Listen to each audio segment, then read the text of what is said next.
You've probably heard about the farm-to-table experience. From hip food trucks to trendy restaurants, local food movements all across the country are bringing real food grown by real farmers to hungry people everywhere.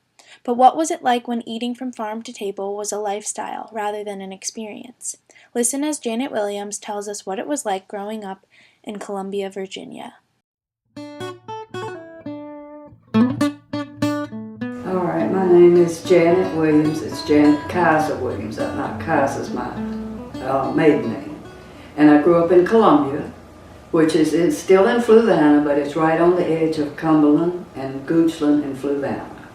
But what a funny thing, the lady who sent us fresh milk every morning, or they delivered the fresh milk, and it may not have been every morning, it might have been every other day.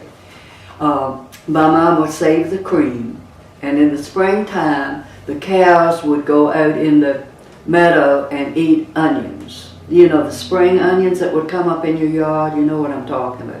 They would eat those.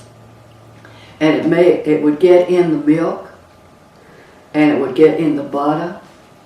And every spring, my mother, the first time I would taste it, I would just have a fit because it was awful. And so the next time the milk came, she would say, "Oh, I don't think it's any onions in this." And I'd take a great big gulp of the milk, and it was still onions in it. And it was in the butter, because we bought butter from her too. She made butter, and she bought eggs, and she brought the milk. And I think she also sold chickens. I think she sold and she prepared the chicken. So, and I don't mean she cooked it, but she prepared the dead chicken and delivered that, and then my mom would cook it, of course.